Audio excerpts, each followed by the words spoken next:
어, 우리는 매우 바쁘게 살아갑니다. 얼마나 바쁘고 또 얼마나 빠르게 삶이 변화되어지는지 여러분 체감하고 계실 줄로 압니다.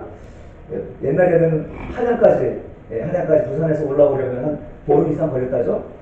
먹을 걸 싹 짊어지고 가야 되는 여행길이었는데 지금은 2시간 반이면 이제 가는 거리가 되었고, 또 이런 속도만이 아니라 또 우리 문화의 발전도, 유행도 상당히 빨라지고 있죠. 스마트폰 엊그제 산 것 같은데 벌써 또 5G 얘기를 하고 있습니다. 기분이 나빠요. 그 정도로 세월은 굉장히 빨리 흘러가고 있는 것 같습니다. 문화도 엄청나게 빠르게 그 속도에 맞춰서 살아가려고 하면 굉장히 힘들고 스트레스 받습니다.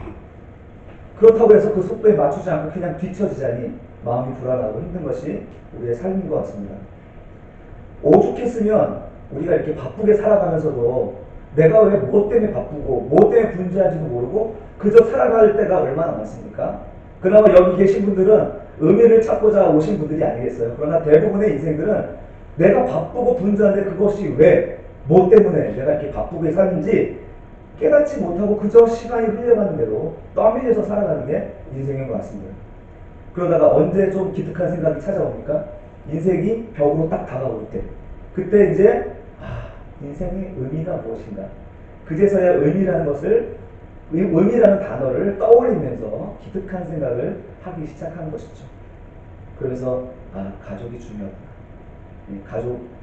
내가 뭐 때문에 이렇게 분주하게 살아? 가족을 통하여서 내 마음속에 평화를 이루고 좀 행복하게 살아야지. 또 건강이 중요하죠. 우리 기도 제목을 내면 대부분 가족의 건강과 행복이죠. 이 건강이 중요하죠. 그래서 우리 어르신들은 9988 무슨 말인지 아시죠? 99세까지 팔팔하게 사는 것이 이분들의 목표입니다. 우리 인생의 목표인 것이죠. 그래서 여기서 우리가 우리 인생의 평강과 행복을 찾고자 하는 것이죠. 그런데 여러분, 가족을 지키고 또 행복을 지키고 건강을 지키려면 무엇이 필요합니까? 돈이 필요합니다. 돈을 필요로 하기 때문에 또 열심히 또 일을 해야 되죠. 또 일을 하는데 그냥 하면 돈이 벌리니까 경쟁에서 이겨야 되죠. 옆집보다 내가 잘 팔려야지 돈이 벌려지는 거 아니겠어요? 그렇지 않으면 망하니까. 그러니까 또 바쁘게 살아갈 수밖에 없고, 이렇게 해서 계속 우리의 의미를 생각하지만 그 의미를 따라갈 수 없는, 도무지 의미를 따라 살아갈 수 없는 쳇바퀴 같은 인생이 바로 우리의 삶이라는 것입니다.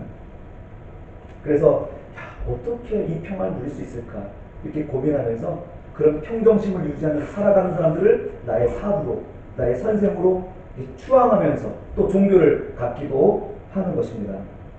그래서 이 평화를 얻기 위해서, 이 행복을 얻기 위해서 우리는 어떤 경지에 오르면 되겠다라고 생각합니다. 그러나 그러한 생각은 출발부터 잘못됐다라는 것입니다. 여러분, 지난주 설교 때 제가 행복이라는 얘기를 했는데, 이 행복은 이 단어 자체가 바로 위에서 흐른다는 그런 의미의 단어이거든요. 그러니까 사람이 만들어내고 사람이 성취할 수 있는 것이 아니라고 말씀했습니다. 행복은 신들의 영역이고 위로부터 주어지는 것이라고 말씀드렸는데, 이 행복뿐만 아니라 오늘 말씀드린 이 평화도 바로 하늘 위에서 주어질 때 흔들리지 않는 평화를 가질 수가 있는 것입니다. 오늘 이 평화, 이 화평을 말하는 이 화평이라는 단어는요, 여러분 잘 아시는 샬롬입니다. 히브리 말로 샬롬이고 헬라 말로 에이레네. 저 신학교 처음 갔을 때 다 사람들이 샬롬 인사를 하는데 이제 좀 배웠다고 이제 문자에다가 에이레네라고 이렇게 쓴 적이 있습니다. 에이레네는 바로 히브리 말을 번역한 샬롬, 평화라는 단어입니다. 이 단어의 1차적인 의미는 이 전쟁이 끝나는 거예요. 전쟁의 종식, 싸움이 끝나는 것이죠. 그러나 더 중요한 것은 뭐냐면, 그냥 단순히 싸우지 않는 소극적인 상태가 평화가 아니라 악이 제거된 상태가 평화라는 것입니다. 악이 제거된 상태. 지금 내 옆에 있는 그 이웃이 저에게 적개심을 갖고 있는데 지금 싸우지 않아요. 이게 평화한 건가요? 그건 아니죠. 그 사람 마음속에 적개심이 없어야지. 그것이 평화에 갈 수 있는 길의 첫 번째가 아니겠습니까? 그럼 이 에이레네라는 단어는요, 싸우지 않는 소극적인 상태뿐만 아니라 그 상태에 무엇이 전제되냐면 악이 전혀 없는 것입니다. 악이 전혀 없는 것. 자, 하나님과 오늘 우리가 이 화평을 이루는 데 있어서 우리가 할 수 있는 게 있을까요? 이 샬롬을 우리 쪽에서 이뤄낼 수가 있을까요? 우리는 하나님 앞에서 악한 사람일 수밖에 없습니다. 그럼 그 악한 사람들은 하나님께서 여호와께서 말씀하시죠? 이사야 48장 22절에 보면요, 여호와께서 말씀하시기를 악인에게는 평화가 없다라고 말씀합니다. 평화가 악인에게는 존재할 수가 없는 거예요. 우리가 하나님과 화평하기 위해서, 하나님 안에 있는 그 평화를 누리기 위해서는 우리 안에서 할 수 있는 일이 전혀 없습니다. 그 이유가 무엇이냐면 우리가 악인이기 때문입니다. 우리가 악하기 때문에, 우리가 의롭지 못하기 때문에 하나님과 화평의 길을 나아갈 수가 없는 거예요. 그런데 하나님은 우리와 화평케 되기를 원하셔요. 그런데 우리가 할 수 있는 게 있습니까? 우리 쪽에서 할 수 있는 게 전혀 없는 거예요. 그래서 하나님께서 이 평화를 가능하게 하기 위해서 하나님이 일방적으로 우리에게 은혜를 주시지 않으면, 일방적으로 하나님이 조치를 취하지 않으면 불가능한 거예요. 지난주 설교에서 등장했던 아브라함 다시 얘기하겠습니다. 창세기 15장에 하나님과 인간이 조약을 맺는 장면이 나옵니다. 고기를 다 쪼개놔요.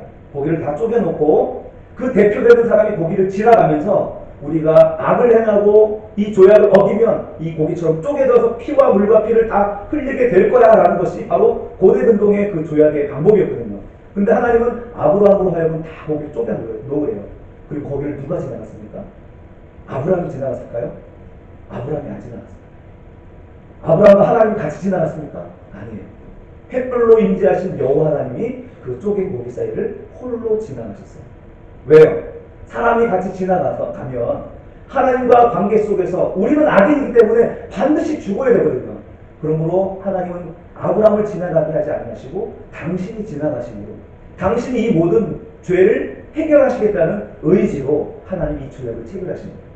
그리고 역사 속에서 그 일을 이루셨습니다. 바로 예수 그리스도께서 우리 인간의 모든 악과 평화할 수 없는, 결코 화친할 수 없는 그런 존재들과 평화하시기 위하여 당신 자신이 몸을 쪼개어서 물과 피를 다 쏟아내신 사건이 바로 십자가라고 말씀드렸습니다. 그래야 우리가 하나님과 화평이 되는 것이죠. 우리가 그 예수 그리스도의 공로를 믿어야, 의지해야 우리가 화평을 이룰 수 있는 것입니다. 그래서 화평은 하늘 위에서 내려오는 것이죠. 19세기 후반 미국에서 3차 대낙성 운동이 일어날 때입니다. 미국은 그때 막 부흥을 경험할 때인데, 반대로 유럽에서는 종교를 사회로부터 분리하고자 하는 운동이 일어났습니다. 신에 대하여 고민하는 철학자들이 마침내 결론을 내는데, 현실 세계에서 신을 몰아내자. 그리고 그 유명한 그 철학자, 독일의 철학자 니체는 신은 죽었다라는 명제로 한 시대의 관념을 완전히 망치고 깨부수는 일을 했습니다. 그러나 불행하게도 그 사회에서 신이 죽으니까 나타나는 현상이 무엇인가 하냐면 아버지들의 사회적 죽음이 일어나더라는 거예요.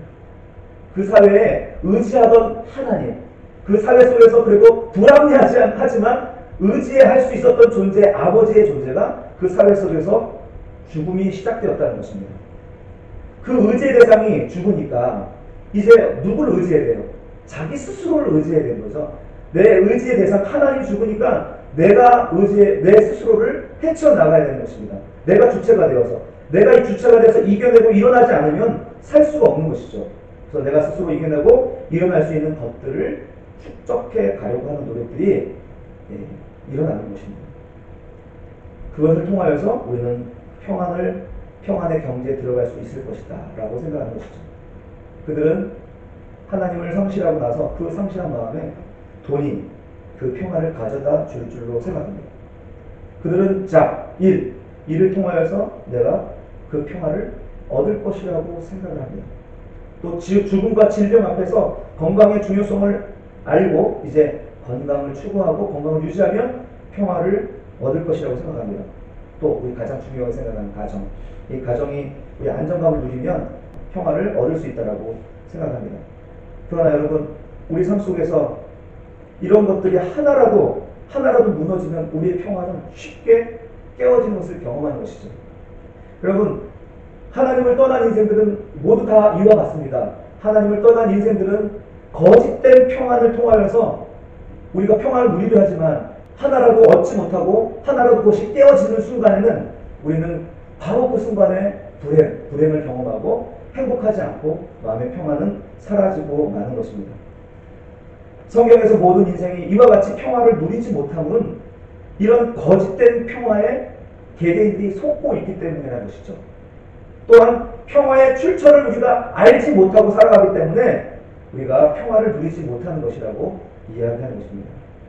모든 인생의 불행은요, 돈이 없어서, 가난해서가 아닙니다. 일과 가정, 건강을 잃어서가 아니라는 것입니다.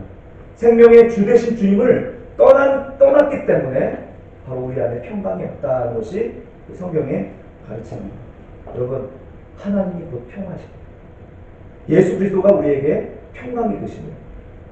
나의 가진 자격과 자원과 조건으로 평화가 이루어진 것이 아니라 그분이 계신 곳이 평화이고 그분이 역사하신 곳이 평강이 되는 줄로 믿습니다.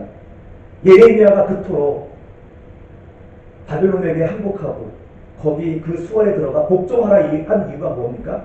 오늘 우리에게 한 선지자가 나타나서 일본에게 항복하고 그 수하에 복종하라고 누군가 얘기했다면 그 이야기를 우리가 들을 수 있겠습니까? 그러나 성경은 지속적으로 예레미야 선지자를 통하여서 그 52장이라는 그 긴 장을 할애하면서 하는 얘기는 뭐예요? 바벨론에 항복하라는 거잖아요. 지금 가나안 땅이라는 것을 떠나서 바벨론으로 포로로 끌려가라고 하는 이 메시지를 어떻게 자기 백성에게 주실 수 있느냐 하는 것입니다. 여러분, 가나안 땅이 샬롬입니까? 아니면 하나님이 샬롬입니까? 교회가 샬롬입니까? 하나님이 샬롬입니까? 우리가 아무리 웅장한 건물을 짓고 예배를 드려도 그것이 하나님 계시지 않은 것이라면, 예수 그리스도가 없다면 거기는 샬롬이 아닙니다. 건물일 뿐이고 인간 집단이죠. 예레미야를 통하여서 바벨론으로 떠나라고 얘기한 것은 이미 이스라엘 땅, 가나안 땅에 여호와께서 계시지 않는다는 것을 의미하는 것입니다. 우리 여호와 하나님께서 바벨론에 계시니 거기서 하나님께서 자기 백성을 먹이시고 입히시겠다는 것을 예레미야 선지자를 통하여서 계속 말씀하여 주시는 것이죠. 여러분, 우리가 하나님의 자녀요 성도라고 하면서도 평화의 하나님으로부터 우리가 벗어나서 다른 거짓된 평안을 추구하며 살아가다 보면 우리는 우리에게 있는 평안을 결코 누릴 수가 없는 것입니다. 그래서 하나님은요, 우리로 하여금 참 평안을 보일 수 있도록 하나님이 그냥 두시겠어요? 그냥 두지 않는 것입니다. 오늘 1절에 보면은 사도 바울은 이 화평을 이루라고 말씀하지 않습니다. 이 말씀은요, 하나님의 자녀에게 말씀하는 거예요. 세상 사람들에게 얘기하는 게 아니고, 자연인에게 얘기하는 게 아니고, 하나님 자녀들에게 얘기하는 거예요. 그 자녀들에게 뭐라고 말하냐면, 화평을 너희가 이루라고 말하는 게 아니에요. 1절만 볼까요? 그러므로 우리가 믿음으로 의롭다 하심을 받았다는 것은 이미 받았다는 거예요. 각오 완료. 우리 주 예수 그리스도로 말미암아 하나님과 화평을 누리자. 화평을 이루라라고 말하지 않고 화평을 누리자라고 얘기해요. 너희 안에 이미 화평이 있어라고 얘기하는 것이죠. 우리 안에는 이미 화평이 있다는 거예요.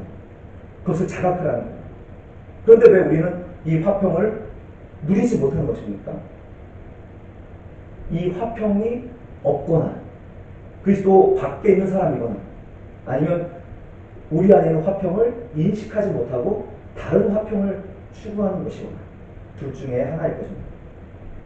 여러분, 우리 안에 평화가 없는 것은 두려움이라는 것입니다. 두렵기 때문이라는 겁니다.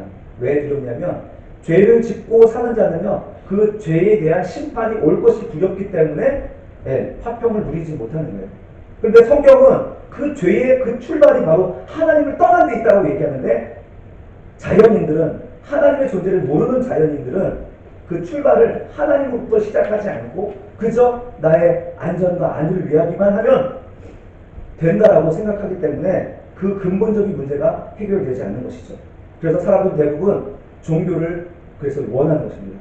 종교를 통하여서 혹시 내가 잘못한 것, 그 보이지 않는 어떤 존재에게 이야기를 하면 내가 가지고 있는 건강, 내가 가지고 있는 돈, 가족 어떻게 되지 않겠지? 괜찮겠지? 하는 그런 것으로 종교를 갖기도 합니다. 도덕과 윤리도 마찬가지입니다. 도덕을 지키고 윤리를 지키는 것은 그 사람의 인격이 좋아서 지키는 게 아니라요, 두렵기 때문에 지키는 겁니다. 힘 앞에 복종하는 것이 윤리입니다. 인격 앞에 복종하는 것이 아니라는 것이죠. 재밌는 것은 세종시에는 이 신호등이 너무 많아요. 신호등이 참 많은데 많아서 대부분 사실 저도 그냥 지나가요. 아파트 같은 그 사거리 같은 데 신호등은 그냥 지나가게 돼요. 차들도 없고. 그래서 그런데 앞에 누군가가 서 있으면 이상하게 못 지나가게 돼요. 지나갈 수가 없죠. 앞에 누군가 보고 있으면 지나가기가 어려워요.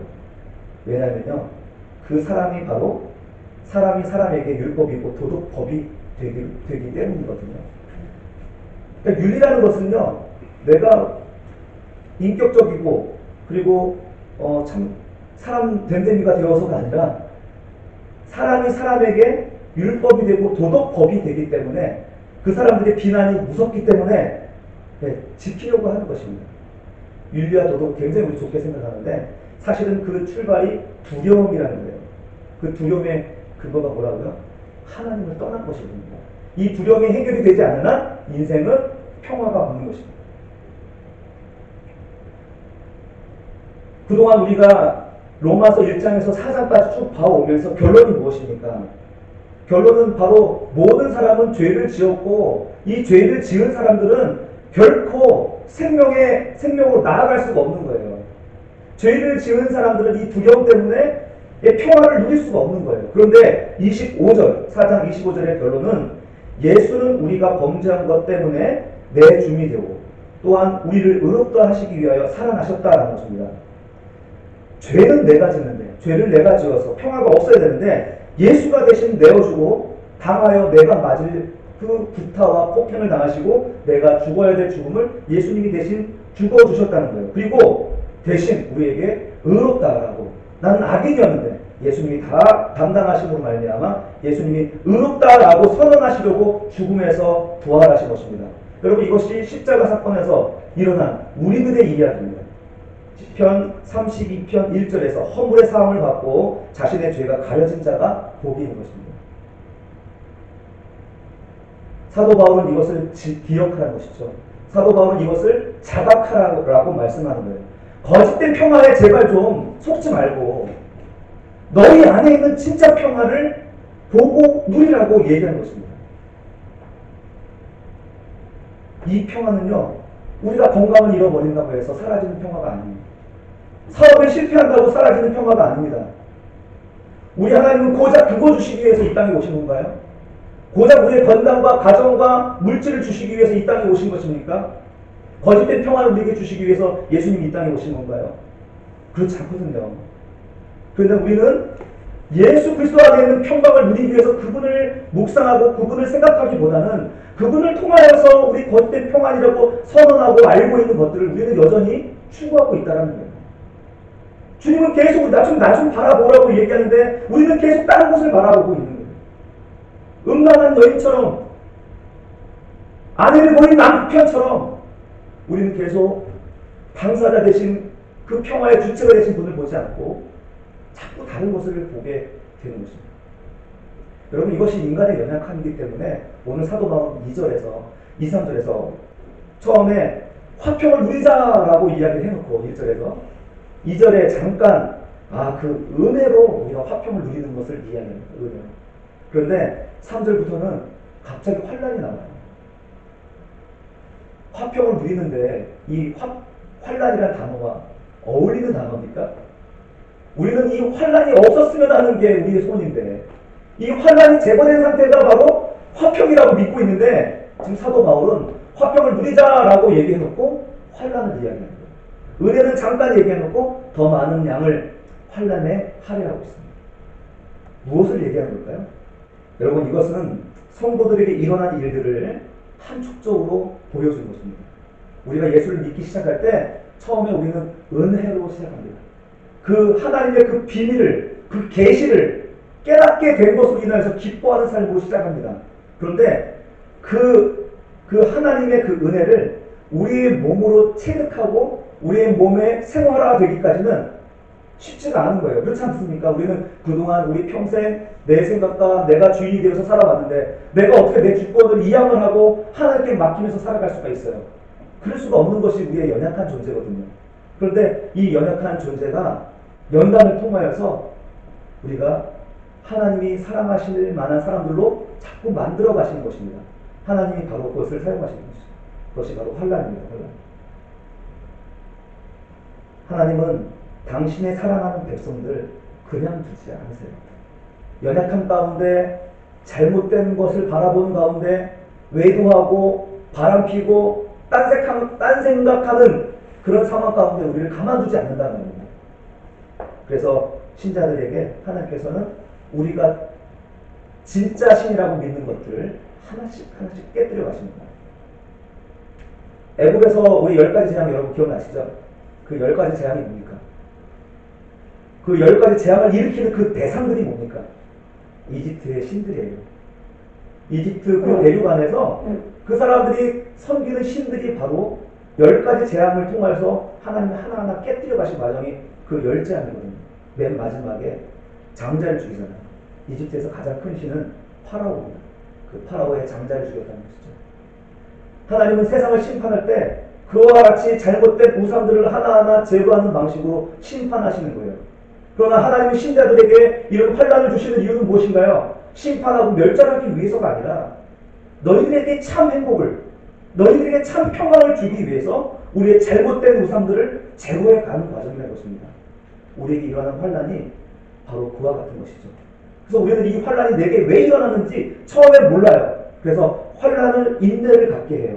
우리가 하나님을 믿는 자녀들은요, 이 환난 가운데 낙심하지 않고 포기하지 않아요. 하나님의 뜻을 지속적으로 물어요. 도대체 왜 나에게 이런 일이 일어나지? 하면서 그저 수동적으로 참고 수용합니다. 그것이 환난이 인내를 이루는 것입니다. 그런데 하나님의 말씀 가운데 뜻을 구하는 가운데 인내하고 찾다 보니까 어떤 것이 발견되냐면 하나님의 마음이 발견됩니다. 하나님이 나를 향한 생각이 깨달아지는 것입니다. 그때는 어떤 일이 발생하냐면 적극적인 수용으로 나타나는 겁니다. 그 인내가 이제 연단으로 나타나는 것입니다. 하나님, 정말 주님 맞군요. 제가 잘못 생각했네요. 주님이 옳습니다. 그렇습니다. 알겠습니다. 주님, 저 담금질 해주세요. 주님, 수일 내에 부흥케 해주십시오. 여러분 이 하박국의 이 말씀이 부흥이 아니라는 말씀 드렸죠? 수일 내 하나님, 이 땅 주님 당신이 말씀하신 대로 심판하십시오. 바벨론을 통하여서 멸절시키십시오. 그게 부흥이었거든요. 그게 하나님 뜻인 것을 깨닫고 하나님 수일 내 이 나라가 빨리 멸망하도록 하십시오. 하지만 그 진노 중이라도 긍휼함을 잃지 말아 주십시오라고 기도를 한 것이 하박국의 기도 아닙니까? 이 연단으로 나아간 자들은 바로 이와 같이 하나님의 마음을 깨닫고 알아서 하나님이 옳습니다라고 박수치는 사람입니다. 욥도 그런 말씀을 하죠. 나의 길 오직 그가 아시나니 나를 단련하신 후에 정금같이 나아오리라. 여러분, 우리가 환난을 당할 때 처음에는 우리가 이해하지 못하지만 하나님 앞에 계속 묵상하며 하나님의 뜻을 구할 때 나를 단련하시고 또 채찍질하시고 회초리 드시면서 마음 아파하시는 하나님이 보이게 될 것입니다. 그때 하나님, 나를 정금같이 하게 하시려고 하시는 하나님, 내가 하나님 손에 온전히 맡깁니다. 주님, 나를 경영하십시오. 주님, 나를 목회하십시오. 이 모든 것이 주님의 뜻이며 선한 결과가 될 줄로 믿습니다 라고 고백하게 될 줄로 믿습니다. 사랑하는 성도 여러분, 우리는 신앙생활을 하나님의 도움 없이도 착하게 살고 선하게 살 수 있는 것으로 생각할 때가 많습니다. 그게 아니거든요. 우리는 하나님의 도움 없이는 한순간도 살아갈 수가 없는 거예요. 우리는 하나님 도움 없이 착하게 살기 위해서 신앙생활을 하는 게 아니라는 거예요. 그건 대단한 착각이라는 것이죠. 우리는 착한 척 할 필요가 없어요. 거룩한 척 할 필요도 없습니다. 다 아는 척 할 필요도 없어요. 우리는 그런 존재가 아니라는 것을 하나님은 너무나 잘 아셔요. 여러분, 신앙의 성숙이라는 것은 뭐냐면 하나님의 도움 없이 착하게 살고 거룩하게 사는 게 아니라 나는 한순간도 주님 없으면 살 수 없습니다. 전 한순간도 주님의 도움 없으면 저는 무너질 수밖에 없습니다. 그래서 은혜의 보좌 앞에 날마다 엎드리는 것이 신앙의 성숙입니다. 주님 뜻에 날마다 깨지는 것이 신앙의 성숙입니다. 그런 깨지고 깎이고 다듬어지는 연단 속에서 나 때문에 죽고 나 때문에 다시 살아나신 예수님으로 인하여 평화의 왕신 예수님으로 인하여 우리의 소망을 더욱 견고하게 되는 줄로 믿습니다. 이것이 바로 로마서에게 우리에게 계속 이렇게 저렇게 또 저렇게 반복적으로 얘기하신 말씀이에요. 이 화평은 있다가 없어지고 깨지는 게 아닙니다. 이 화평은 바로 예수 그리스도시고 영원하신 하나님이십니다. 그분이 우리에게 영원한 평화를 주시고 누리게 하시기 위해서 당신의 자녀들을 위해 지금도 역사해 주시는 줄로 믿습니다. 이제 말씀을 정리하겠습니다. 이제 사랑하는 성도 여러분, 지금 여러분의 평안의 근거, 여러분의 평강의 근거가 무엇입니까? 가족입니까? 가족이 건강하고 아프지 않으면 평안이라고 여겨지십니까? 그것이 근거가 된다면 그 건강이 깨지면 여러분 어떻게 하시겠습니까? 그 가정이 좋지 않은 상황에 놓여지게 되면 여러분 어떻게 하시겠습니까? 신앙을 떠나시겠습니까? 그리스도를 버리시겠습니까? 여러분의 평강이 물질이 많아지고 풍요롭고 여유로운 삶을 사는 것이라면 길에서 만나는 강도라든지 또 주식 시세를 바라보면서 국가 정치 상황 또 국제관계를 바라보면서 여러분 어떻게 평안을 유지할 수가 있겠어요? 두려움이죠. 오히려 하나님이 우리에게 주신 평안은 그런 유한하고 한시적인 평화를 주시기 위해서 오신 게 아닙니다. 그 평안은 현실의 삶을 뒤에 흔들 수 없는 있다 없어지는 유한한 것이 아닙니다. 그 평안은 위로부터 주어지는 것이고 모든 것을 용서받아 의롭게 된 자가 누리는 평화이며 부유하신 하나님의 상속자가 누리게 되는 평화인 것입니다. 그 평화는 값없이 신자에게 주시는 동시에 뜨거운 불 가운데서 영화롭게 주어지는 평화인 줄로 믿습니다. 이해가 안 되시죠? 값없이 신자에게 주시는 것인데 결국은 우리는 이 뜨거운 불 가운데 통과되어야 된다는 사실을 여러분 기억하십시오. 그럼 여러분 삶 속에서 환란이 오는 것, 어려움이 닥치는 것을 이상하게 여기지 마십시오. 그것을 통하여서 주님은 여러분들을 정금같이 만들어주시고 그리고 아무도 흔들 수 없는 평화를 여러분에게 주실 줄로 믿습니다. 여러분 이 평화를 누리는 자들은요 이런 고백을 합니다. 우리 아까 불렀던 찬송가 내 영혼의 그 깊은 데서 맑은 가락이 울려나네 하늘 곡조가 언제나 흘러나와 내 영혼을 고이싸네. 예, 우리의 평화는 깊은 곳에서 올라오는 것이고 예, 깊은 바다처럼 잠잠하게 누리는 그런 평화입니다. 2절 내 마음속에 솟아난 이 평화는 깊이 묻힌 보배로다. 나의 보화를 캐내어 가져갈 자 그 누구랴 안심일세. 감추어둔 보화 여러분 기억나시죠? 여러분 그것을 발견한 자는 얼마나 기쁠까요? 그것을 깨달은 자는 얼마나 기쁠까요? 주인이 나에게 뭐라고 한다고 해서 좌절하겠습니까? 내게 숨겨둔 보화가 있는데. 3절 내 영혼의 평화가 넘쳐나는 주의 축복을 받으리라. 내가 주여가 주님과 함께 있어 내 영혼이 편시네. 여러분 우리의 평화는 우리가 어떤 경지에 오른 것이 아니라 주님께서 일방적으로 주시는 축복입니다. 그리고 그저 우리가 그 안에 거하기만 하면 누릴 수 있는 평안인 줄로 믿습니다. 4절 이 땅의 험한 길을 가는 동안 참된 평화가 어디 있나. 우리 모두 다 예수를 친구 삼아 참 평화를 누리겠네. 여러분 거짓된 평화를 내려놓으십시다. 하나님은 우리에게 평화를 주시면 그 모든 것도 우리의 피로 내려 주시는 분인 줄로 믿습니다. 지난주에 말씀드렸잖아요. 우리가 하나님 앞에 손을 피면 우리 이 손바닥으로 핀 손바닥으로 항복한 손바닥으로 회개하는 이 손바닥으로 30배, 60배, 100배 은혜를 주신다고 말씀드렸잖아요. 그러니 우리가 이 거짓된 축복에 현혹되지 말고 속지 말고 우리 그리스도 안에 있는 참 평안을 누리는 저와 여러분 되시기를 축복합니다.